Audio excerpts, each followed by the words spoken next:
Hello, and welcome to Critical Thinking in COVID-19, Episode 5, Argument from Authoritarian. Well, as we saw in the last episode, it would be irrational to reject medical claims of healthcare experts in favor of those made by President Trump when they disagree. There are unfortunately those who do just that. Considerations of why people do this is mainly a matter of psychology, but the likely errors in reasoning are a matter for philosophy. While those who accept Trump as a medical authority are falling victim to a fallacious appeal to authority, it is worth considering the specific version of this fallacy being committed. I'm calling this particular fallacy the argument from authoritarian. This error occurs when a person believes a claim simply because it was made by the authoritarian leader they accept. Put kind of formally, it has this form. Premise 1. Authoritarian leader L makes claim C. Conclusion, claim C is true. The fact that an authoritarian leader makes a claim does not provide evidence or logical reason that supports the claim. It also does not disprove the claim. Accepting or rejecting a claim because it comes from an authoritarian would both be errors. The authoritarian could be completely right about the claim, because the problem with the argument is not that the conclusion must be false, it's that it's bad reasoning.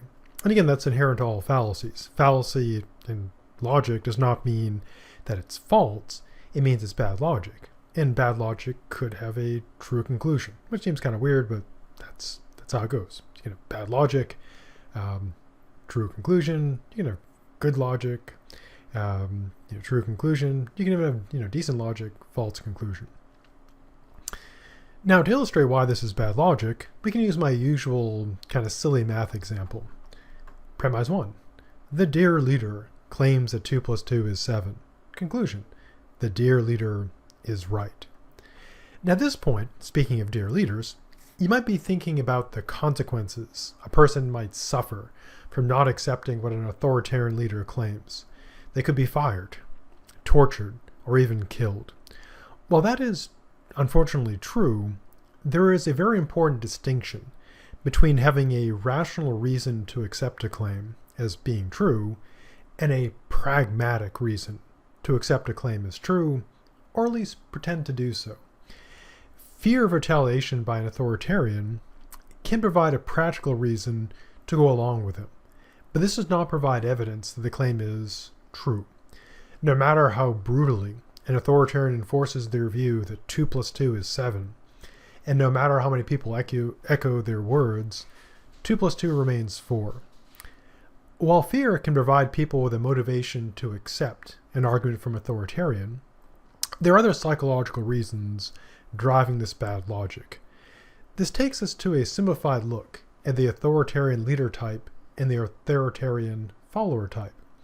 The same person can obviously have qualities of both, and everyone, including myself, has at least some of these traits. We all have, cognitive biases and defects, all part of being human. That and, thumbs and stuff.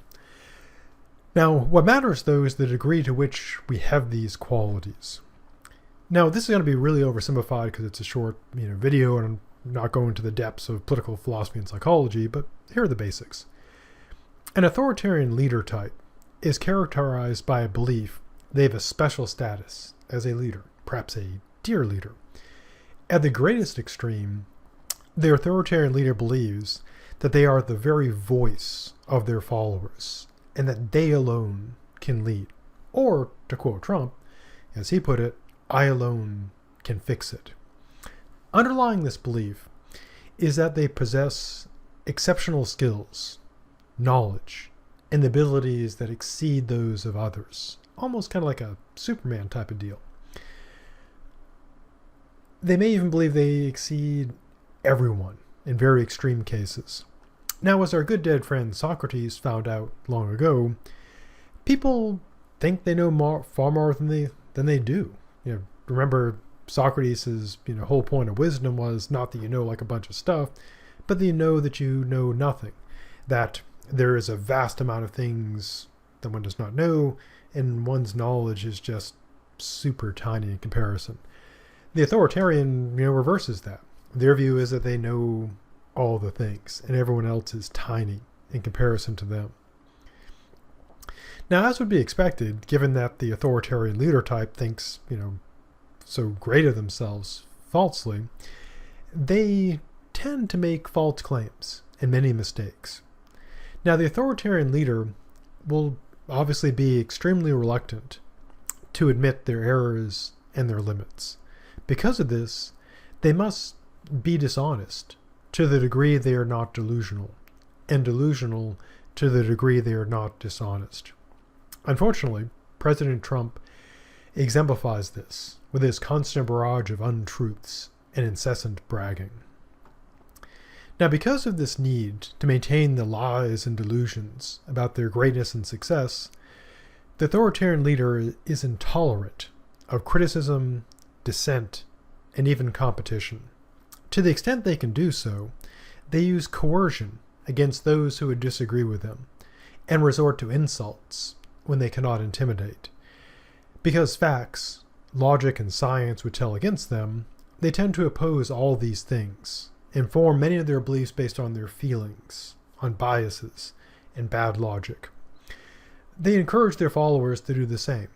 In fact, they would not have true followers if no one followed their lead here. Sadly, this describes Trump quite accurately.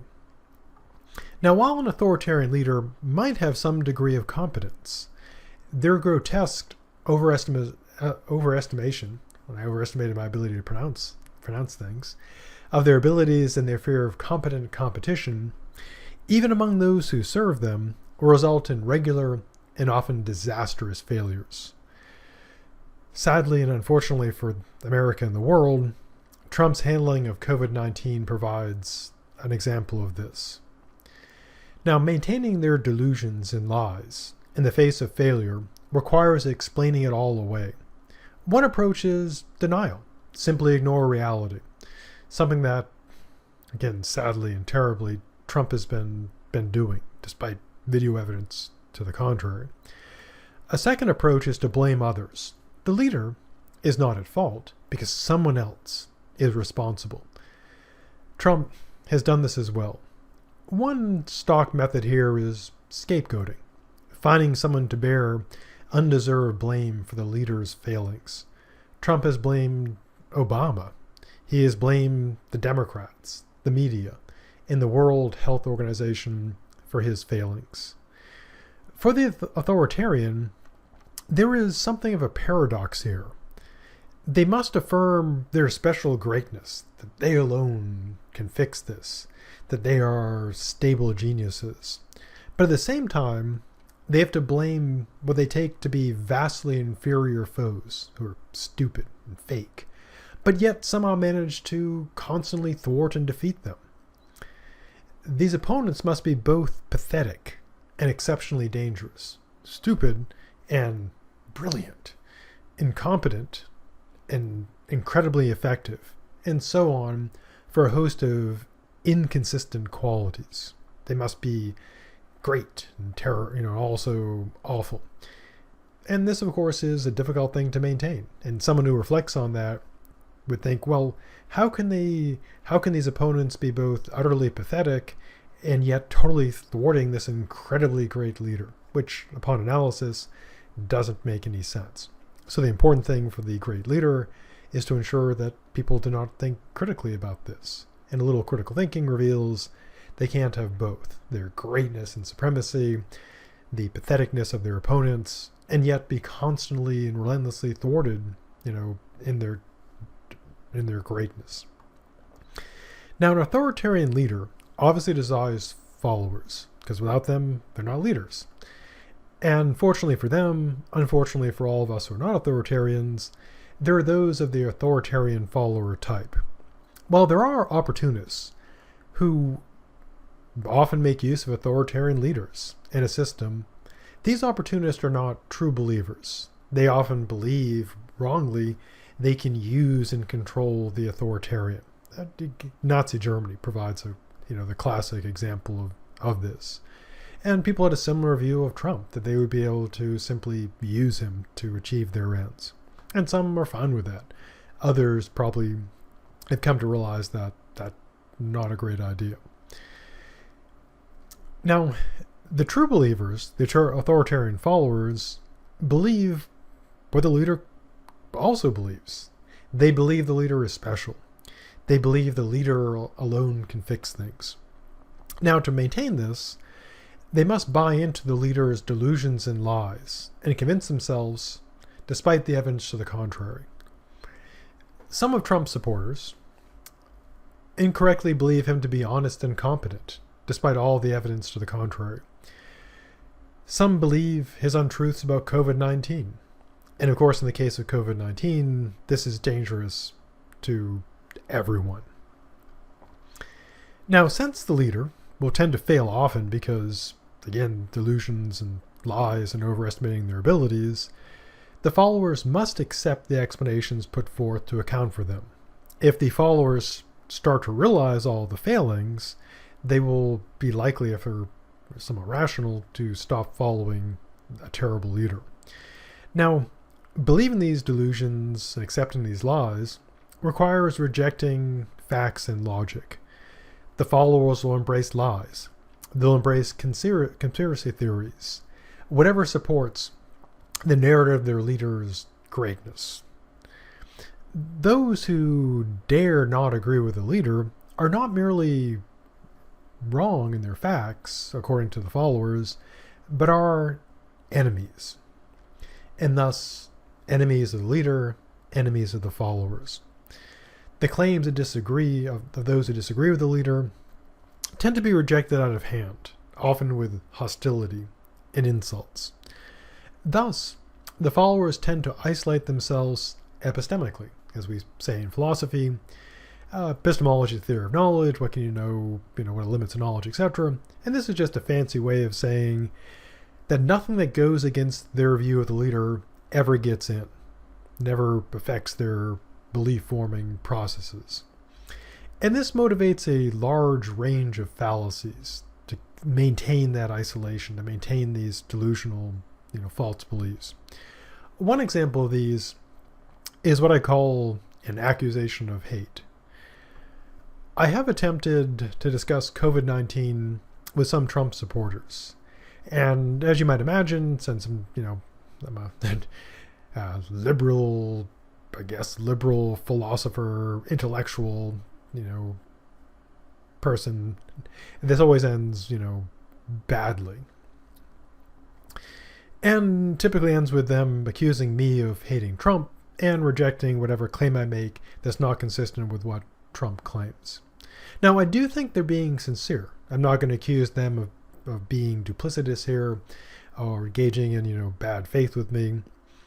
Like everyone, myself included, they tend to believe and reject claims based on how they feel about the source. We psychologically believe things from people we like, and we tend to reject things from people we dislike. That's, how we work. We like what we like, we dislike what we dislike, obviously. Since Trump supporters really like Trump, they'll tend to believe him, even in the face of all evidence to the contrary. This is, of course, fallacious reasoning. To simply say, I like this person, therefore their claim is true, bad logic. To use my usual stupid math example,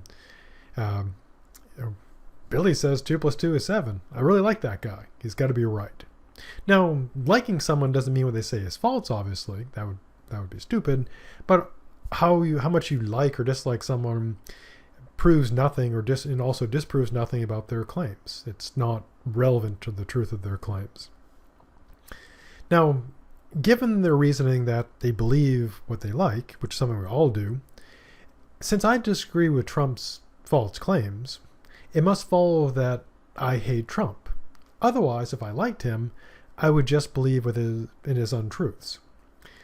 It also follows, at least to them, that I am wrong. Now, this does make psychological sense, because if liking someone, means you should believe what they say, if someone disagrees, they must hate, the person they disagree with. And they must be wrong because whatever person I like a lot, what they say must be true. And someone who doesn't like them and disagrees, they must be wrong. Makes perfect psychological sense.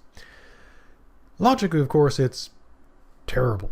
It's an obvious fallacy, which again we can call the accusation of hate, with the following formal form. Premise 1, person A rejects person B's claim, C. Premise 2, person A is accused of hating B. Conclusion, claim C is true. Now again, using my usual silly math example, we can see this is bad logic. Premise 1, Dave rejects Adolf's claim that 2 plus 2 is 7. Premise 2, Dave really hates Adolf. Conclusion, so 2 plus 2 must be 7, which is clearly bad logic that does not follow. While hating someone would be a biasing factor, going back to talking about, assessing claims and credibility, etc., this doesn't disprove the alleged hater's claim. Now, it can have great psychological force. People tend to reject claims made by those they think hate someone they like. And to the degree they really like that person, and to the degree they think the hater hates, they'll tend to reject that person's claims. This is especially true of authoritarian followers defending their authoritarian leader. Since authoritarian leaders are generally delusional liars who fail often, then deny their failures and scapegoat others, they are extremely dangerous. This is why you typically don't hear historians and political scientists and ethical people praising the great authoritarians with all their great, accomplishments. When you study the history of authoritarians, it's usually terrible. They're usually horrible situations. Not surprisingly, for obvious reasons. People who are delusional liars, who fail a lot, scapegoat others, and, live in that kind of delusional state are going to be disastrous. And of course, the more power an authoritarian has, the more harm they can do. They're enabled by their followers, which makes their followers dangerous as well, because without followers, an authoritarian leader can be annoying and maybe individually dangerous if they get like a gun or a knife or something, but it's their followers that make them truly dangerous. In a democracy, such as we have, one hopes, the solution is, when you get an authoritarian in office and you realize it, is to vote them out. To get a leader who does not exist in a swamp of lies and delusions and scapegoating and is horrifyingly incompetent. So what does one do until then? Well, until then, non-authoritarian leaders who are capable of making competent decisions and not, engaged in constant lying and scapegoating and blaming, they have to step in and make rational decisions based on truth and good science. Otherwise, the pandemic will drive America into ruin while lies and delusions are spun. Fortunately, there are leaders doing this. There are Democrats who are doing this, Republicans who are doing this, people who are realizing this is not a time for the dear leader to be assuaged. This is not a time for lies and spinning and scapegoating. It's a time for truth and science. It is a time to accomplish things and not worry about fragile egos, but to worry about the lives of our fellow Americans. And that is good ethics and good critical thinking. Stay safe, and I'll see you in the future.